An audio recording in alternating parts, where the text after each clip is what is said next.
दोस्तों, अगर आप अपने 20s में हो और आप अपनी इन्वेस्टिंग जर्नी शुरू करना चाहते हो, तो ये वीडियो आपके लिए ही है। दोस्तों, 20s का डिकेड सबसे अच्छा समय होता है अपनी इन्वेस्टिंग जर्नी शुरू करने के लिए, क्योंकि इन्वेस्टिंग करते समय ये इतना ज़रूरी नहीं होता है कि आप कितने पैसे इन्वेस्ट कर रहे हो, बल्कि सबसे ज़्यादा ज़रूरी ये होता है कि आप कितने समय तक अपने पैसे इन्वेस्ट कर रहे हो। और 20s में ही आपके पास सबसे ज़्यादा समय होता है। साथ ही 20s में आपके ऊपर कोई फैमिली की रेस्पॉन्सिबिलिटीज भी नहीं होती है और ना ही आपसे कोई उम्मीद करता है कि आप अपने 20s में अमीर बनो। इसलिए 20s में आपके पास पूरा पोटेंशियल होता है। आप जितना ज़्यादा हो सके उतने पैसे इन्वेस्ट कर सकते हो।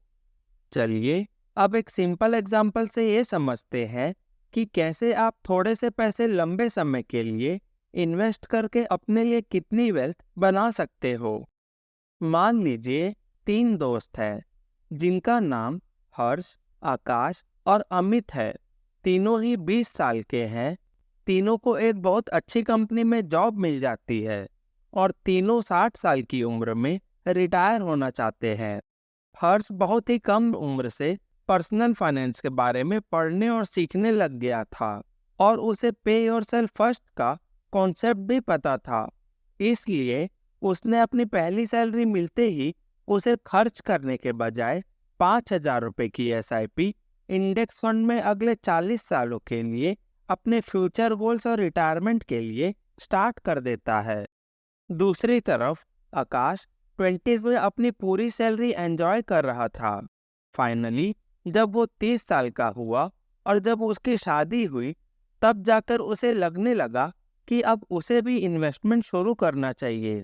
तो इसलिए वो 30 की उम्र में अपनी इन्वेस्टमेंट शुरू करता है।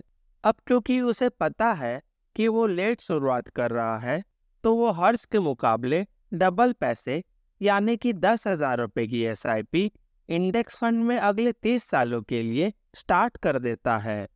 अब तीसरा दोस्त है अमित, जो 20s में अपनी पूरी सैलरी एंजॉय करता था, लेकिन उसे पैसे खर्च करने की इतनी आदत लग गई थी कि वो उधार लेकर खर्च करने लगा, जिसकी वजह से वो अपने 30s में भी इन्वेस्टमेंट शुरू नहीं कर पाया। लेकिन फाइनली उसे ये चीज़ समझ आ गई कि इन्वेस्टिंग तो करना चाहिए और रिटायरमेंट के बारे में भी सोचना जरूरी है, क्योंकि उसे पता है कि वो हमेशा काम नहीं कर सकता। तो इसलिए वो 40 की उम्र में आकाश के मुकाबले डबल पैसे यानी कि 20,000 रुपये की एसआईपी इंडेक्स फंड में अगले 20 सालों के लिए स्टार्ट कर देता है। तीनों दोस्त एक ही जगह में इन्वेस्ट करते हैं, जो कि इंडेक्स फंड, जहां उनको 15% का कंपाउंडेड ईयरली रिटर्न मिलता है। चलिए, अब देखते हैं जब तीनों दोस्त 60 साल के होते हैं, तब किसके पास कितनी वेल्थ होती है।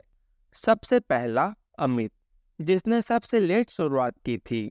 उसने 20 सालों में इन्वेस्ट किया था 48 लाख रुपए और उसकी टोटल वेल्थ होती है 3 करोड़ 3 लाख रुपए की।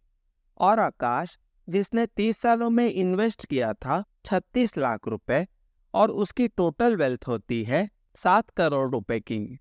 लेकिन हर्ष, जिसने सबसे कम इन्वेस्ट किया था यानी कि 24 लाख, वो भी 40 सालों में, तो उसकी टोटल वेल्थ होती है 15 करोड़ 70 लाख रुपए की। दोस्तों, इस एग्जाम्पल से हमें ये समझ में आता है कि कैसे 20s में अपनी इन्वेस्टमेंट शुरू करने से आपके लॉन्ग टर्म के रिटर्न्स में कितना ज़्यादा फर्क आ जाता है। इसलिए जितना जल्दी हो सकता है आपको अपनी इन्वेस्टमेंट शुरू कर देनी चाहिए। दोस्तों, आपको अपने 20s में कहाँ इन्वेस्ट करना है, ये इस पर डिपेंड करता है कि आपका फ्यूचर फाइनेंशियल गोल्स क्या है। अगर आपका कोई 3 से 5 सालों का शॉर्ट टर्म गोल है, जैसे कि वेकेशन में जाना, इमरजेंसी फंड बनाना एक्सेट्रा, तो आप अपने सारे पैसे किसी सेफ इन्वेस्टमेंट ऑप्शन जैसे कि एफडी, बॉन्ड्स, गोल्ड एक्सेट्रा में इन्वेस्ट कर देना चाहिए। अगर आपका कोई 6 से 15 सालों का मिड टर्म गोल है, जैसे कि शादी करना, कार लेना, एक्सेट्रा, तो आपको अपने पैसे 100 माइनस और एज के रूल के हिसाब से इन्वेस्ट करना चाहिए। यानी कि अगर आपकी एज 25 साल है तो 100 माइनस 25 यानी 75% किसी ग्रोथ इन्वेस्टमेंट ऑप्शंस जैसे कि company stocks, mutual fund, index fund etcetera, और 25% किसी सेफ इन्वेस्टमेंट ऑप्शंस जैसे कि पीपीएफ, गोल्ड, डेब्ट म्यूचुअल फंड एक्सेट्रा में इन्वेस्ट कर देना चाहिए। अगर आपका कोई 16 से 40 सालों का लॉन्ग टर्म गोल है जैसे कि चाइल्ड एजुकेशन और मैरिज, घर लेना, रिटायरमेंट एक्सेट्रा, तो आप अपने सारे पैसे ग्रोथ इन्वेस्टमेंट ऑप्शंस जैसे कि company stocks, mutual fund, index fund etcetera में इन्वेस्ट कर देना चाहिए, क्योंकि पावर ऑफ कंपाउंडिंग की वजह से आपके पैसे लंबे समय के लिए इन्वेस्ट करने से बहुत तेजी से ग्रो होते हैं।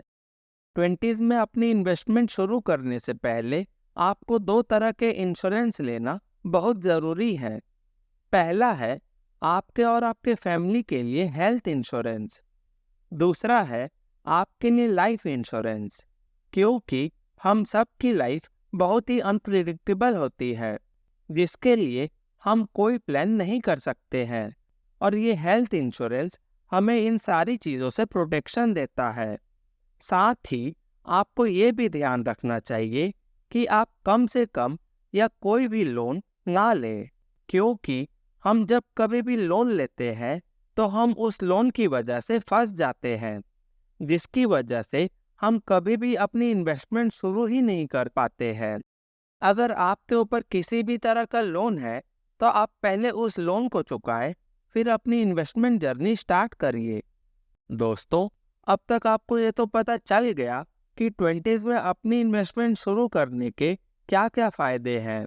चलिए अब ये जानते हैं कि आपको अपनी इनकम का कम से कम कितना % इन्वेस्ट करना चाहिए, क्योंकि कई बार हम अपनी इन्वेस्टमेंट शुरू ही नहीं करते हैं ये सोचकर कि थोड़े से पैसे इन्वेस्ट करके क्या होगा। दोस्तों, ऐसा सोचना बिल्कुल गलत है।